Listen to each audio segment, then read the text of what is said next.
Hello and welcome to Breaking Bread with Rivaj Maharaj, where nothing is off the table.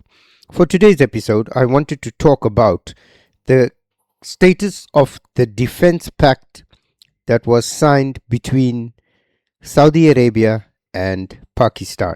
So without further ado, let's get into it. Now, most of you will recall that last year, the Pakistani government signed a defense pact, a mutual defense pact with the Saudi Arabian government. And there was a lot of pomp and ceremony and a lot of, media coverage of it, how Pakistan was going to come to the aid of the Saudis should there be a war, or how the Saudis would come to the Pakistanis should there be a war. Now, I think in both scenarios, it's a damn joke, because the Pakistanis have virtually nothing that they can offer. They're incapable of securing their own borders. The Taliban are hammering them day and night. The BLA are giving them sleepless nights.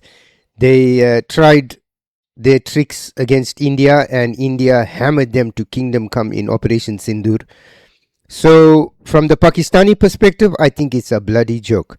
Now, from the Saudi perspective, it's equally a joke, because the Saudis have invested in this military for years that amounts to nothing. I've said this before, and I keep coming back to this point. All the Arab Gulf nations surrounding Iran combine their military force and remove their proxies, that is the West, NATO, the United States, and put them toe-to-toe against the Iranians, who have been under excruciating sanctions. The Iranians will decimate them. They will eat them for breakfast. They are absolutely no match for what the Iranian regime is capable of mustering on the battlefield. For want of a better word, these Arab armies in that region, they are a joke. The only country that makes them look amazing are the Pakistanis, and they themselves are a joke. Their military is a joke. So I don't understand how this defense pact made any sense. But nevertheless, at the time of signing the defense pact, there was a bit of back and forth. Is Pakistan going to afford the nuclear umbrella to the Saudis or not? And then you had the first round of skirmishes between the Taliban. The Saudis didn't get involved, yet they called for restraint. Now, in a recent article that has come out in The Guardian, Afghanistan says 400 killed in strike by Pakistan on Kabul hospital. Deputy government spokesman says death toll has reached 400 people so far, as Islamabad denies targeting facility for drug addicts. Hundreds were feared dead after a strike on a hospital treating drug users in the Afghan capital of Kabul, which officials from Afghanistan blamed on the Pakistani military. Now, I'll attach this article. You can go and read it. But it's no secret that the war between Afghanistan and Pakistan is ongoing. However, I'm going to attach a video that was released by a Pakistani journalist by the name of Moeed Pirzada.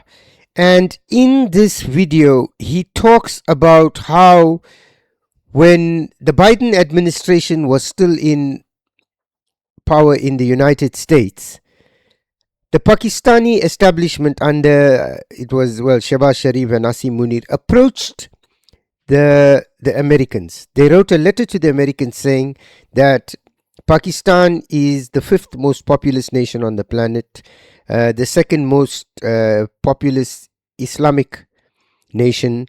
The Pakistanis have issues with the Taliban. The Americans have issues with the Taliban. The Americans have left a lot of weaponry behind, and that the Pakistanis were now, by way of this letter, offering their services to the United States so that they could go into Afghanistan and begin a war with Afghanistan, which they painted it as a win for the Americans, but the Americans should fund this insurgency that they were planning.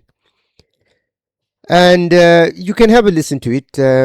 Twitter के ऊपर पड़ी हुई है और ये leak document Pakistan के एक फारा रजिस्टर्ड लॉबिस्ट के लीक डॉक्यूमेंट हैं. फारा कहते हैं फॉरेन एजेंट रजिस्ट्रेशन एक्ट, जिसके तहत पाकिस्तान ने इस वक्त 5 के 6 अपने लॉबिस्ट जो है रजिस्टर किए हुए. ये जो कम्युनिकेशन लीक हो गई, पता नहीं कैसे लीक हो गई है. एम्बेसडर पॉल जोन्स जो पाकिस्तान में रह चुके हैं, जिन दिनों में मैं पाकिस्तान में था, मेरी भी उनसे बहुत मुलाकात हुई, फॉर्मर यूएस एम्बेसडर, उन्होंने एक ईमेल लिखी है एलिजाबेथ होस्ट को, जो बाइडेन एडमिनिस्ट्रेशन में साउथ एशिया के मामला को सुपरवाइज करती थी डिपार्टमेंट ऑफ स्टेट में. और उन्होंने कहा है कि आप जानते हैं कि बेसिकली पॉल जोन्स काम कर रहे हैं स्क्वायर पैटर्न बॉक्स के लिए, जो कि लॉबिस्ट फर्म है. और उन्होंने कहा कि हमने एक डॉक्यूमेंट अटैच किया है आपका एग्जामिन करने के लिए, और डॉक्यूमेंट का उन्वान है रिन्यूड पाकिस्तान यूएस रिलेशंस. उन्होंने कहा कि हमने ये प्रपोजल दिया है गवर्नमेंट को, हम देना चाह रहे हैं, आप इसको एक दफा देख लें कि इसमें हमें मजीद कुछ इसकी नोक पलक दुरुस्त करने की जरूरत है, हमें कुछ इसमें एडिशन करने की जरूरत है. अभी डॉक्यूमेंट बड़ा एम्बिशियस है. ये डॉक्यूमेंट ये कहता है कि पाकिस्तान दुनिया के one of the most populous nation states में से ऑफ कोर्स है. Pakistan is the 5th largest populace nation, 2nd largest Muslim country in terms of population. और पाकिस्तान का अमेरिकन डायस्पोरा जो है वो तकरीबन 6 लाख का अमेरिकन डायस्पोरा है, जो बहुत ही रोबस्ट है. हम बड़े इंपॉर्टेंट हैं. हम अपना ट्रेड और इन्वेस्टमेंट रिलेशनशिप चाहते हैं और हम अपनी फाइनेंशियल आर्किटेक्चर को मॉडर्नाइज कर रहे हैं. यहाँ तक तो खैर बड़ा उसमें भी बहुत ज्यादा एग्जैजरेशन है और सब इम्प्रैक्टिकल बातें हैं जिसमें कोई सब्सटेंस नहीं है. लेकिन जो असल चीज है चुभती भी, वो ये है कि उसमें सिक्योरिटी का जो पैराग्राफ है उसमें लिखा है कि आईसिस के पास वो वेपन्स हैं जो अमेरिका पीछे छोड़ गया था, और ये वेपन्स हमारे भी खिलाफ इस्तेमाल हो रहे हैं, टीटीपी को मिल रहे हैं, और पाकिस्तान असिस्ट कर सकता है अमेरिका को इन वेपन्स को रिट्रीव करने में. ये बड़ी इंटरेस्टिंग बात है. आप अफगानिस्तान से किस तरह से वेपन रिट्रीव करेंगे, इसका मतलब है कि आप अफगानिस्तान के अंदर दाखिल होंगे, अफगानिस्तान में वेपन्स को ढूंढेंगे, आप अफगानिस्तान के साथ जंग करेंगे. तो बेसिकली पाकिस्तान ये प्रपोजल किया जा रहा है पाकिस्तान की फौज की तरफ से कि हम अफगानिस्तान से, अगर हमारी मदद की जाए, आप हमें सपोर्ट करें, तो हम अफगानिस्तान से जंग करने के लिए तैयार हैं. इसका मतलब क्या है? इसका मतलब यह है कि पाकिस्तान जो है इस्टेब्लिशमेंट को वो ढूंढ रही है उसी किस्म का लेवरेज एंड रिलेशनशिप जैसा कि 1960 की दिहाई में सीटो सेंटो की शक्ल में था. 1979 का जो सोवियत इन्वेजन है, उसके बाद 10 बरस का एक रिलेशनशिप था जनरल जिया का अफगान जहाद के हवाले से, और 9/11 के बाद जनरल मुशर्रफ का भी 8-9 बरस का एक रिलेशनशिप था. ये एक ऐसा रिलेशनशिप होता है जिसमें आपकी अहमियत और लेवरेज बहुत बढ़ जाता है.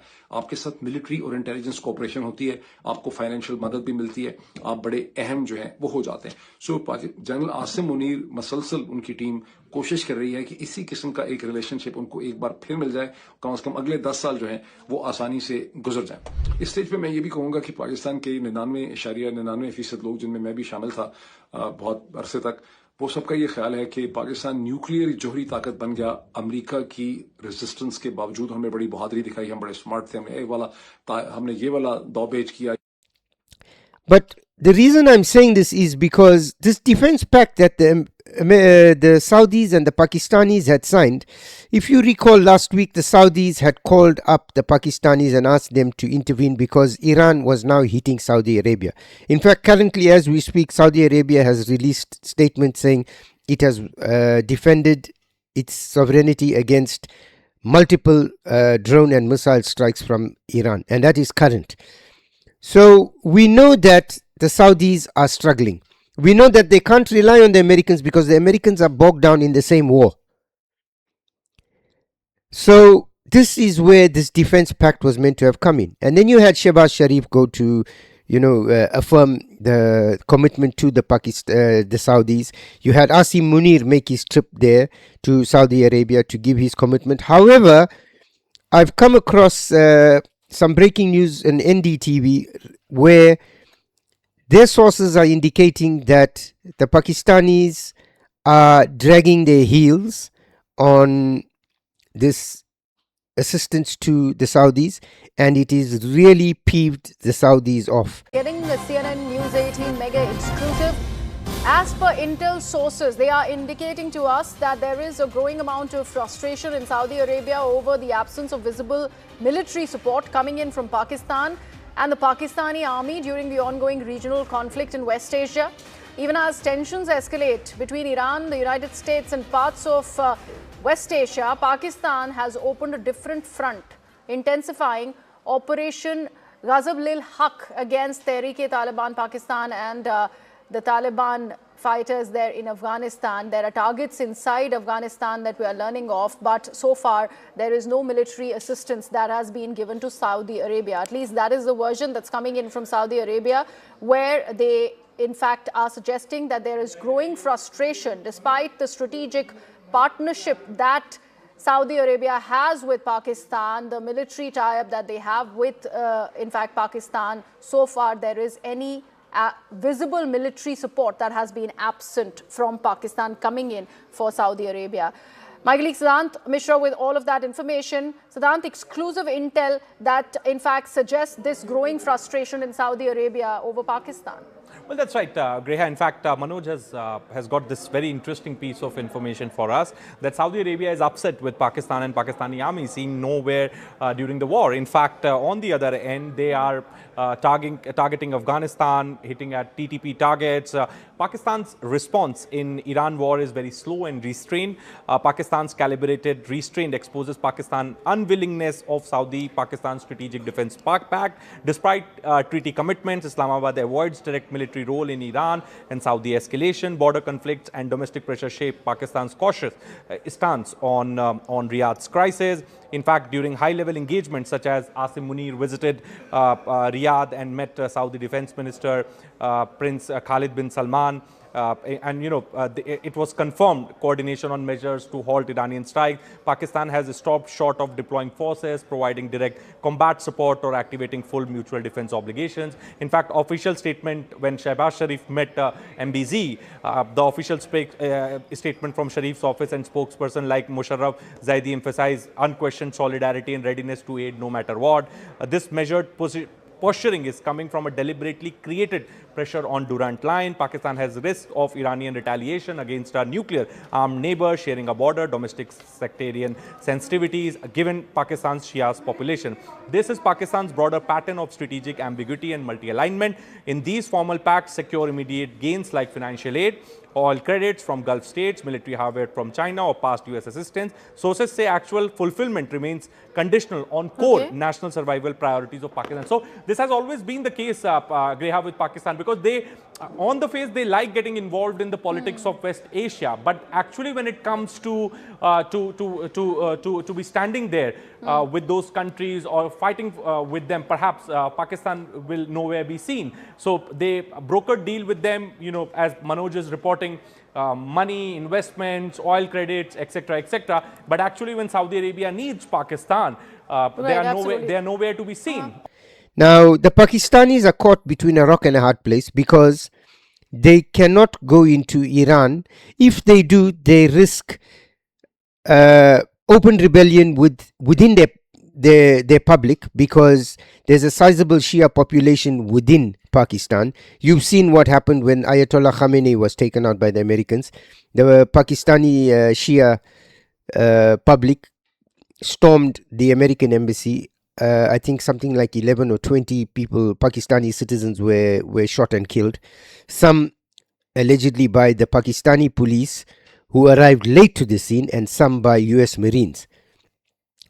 Now, why I highlighted the video by Mohit Pirzada is because Pakistan has deliberately launched this attack on Afghanistan so that it can be bogged down with this war with Afghanistan.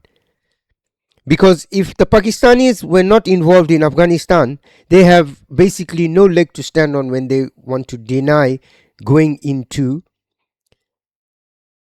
Iran on behalf of the Saudis, or going to the aid of the Saudis.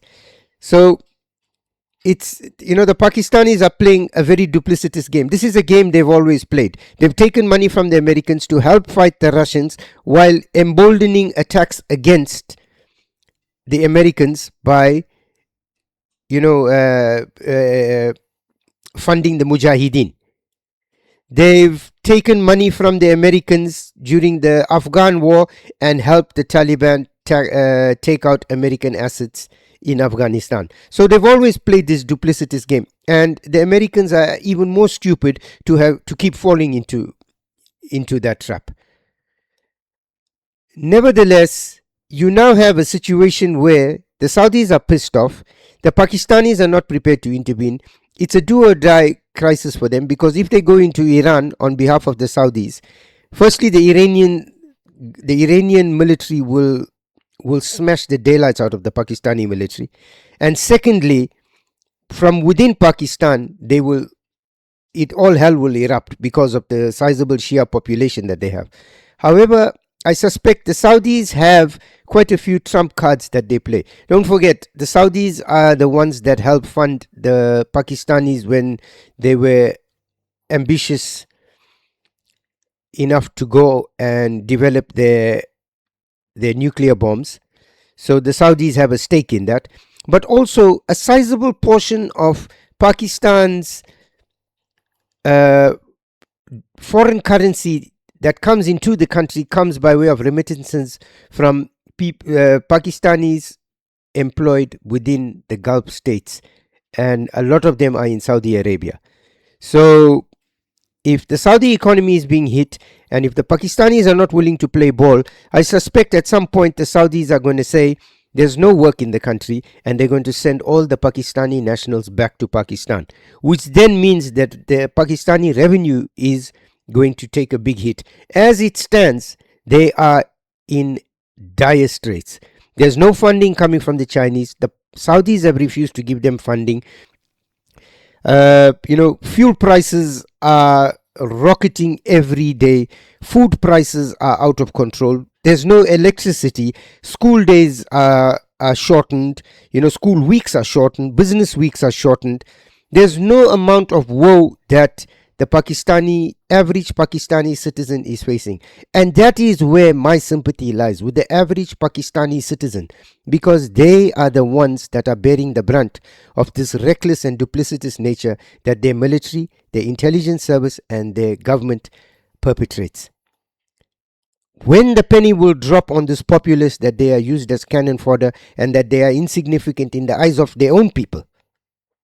They get more sympathy from the wider world than they get from their own people. But they never ever learn. Why? Because every time there's an existential threat within Pakistan, an existential threat to the regime and the military infrastructure or the military establishment in Pakistan, the first thing they do is they play the religious card and they target the Indians. And that is why it is a dangerous period for India, because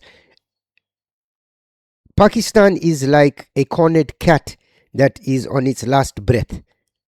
When it knows that it senses its death, the first thing it does is it begins to lash out, and it lashes out indiscriminately.